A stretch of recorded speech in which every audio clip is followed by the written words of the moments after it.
नदिया के पारे पार आबे भाई पटी पानी बजा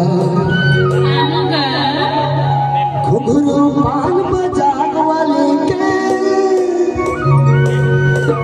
ठेला में करी हो तो इंतजार नदिया के पारे पार आबे पानी बजा नदिया के पारे पार आबे भाई पानी बजा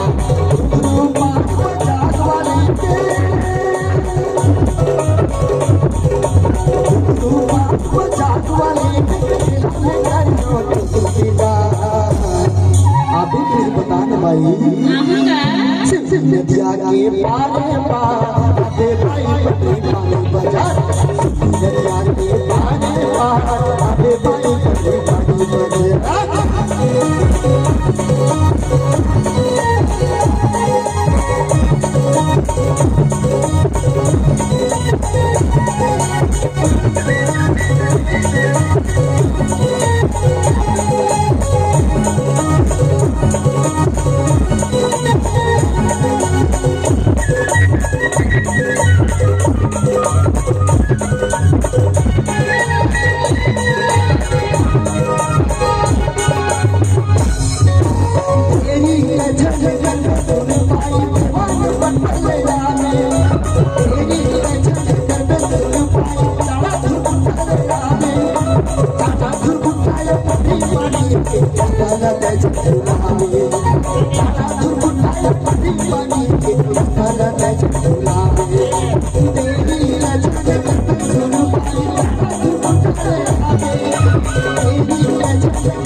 नदिया के पारे पार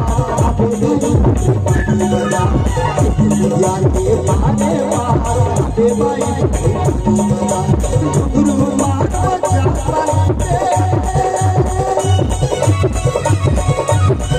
पानी बजा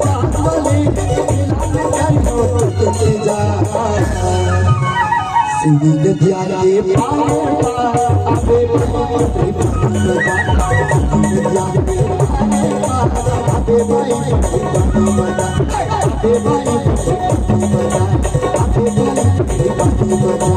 आबे भाई पानी बजा आबे भाई पानी बजा आबे भाई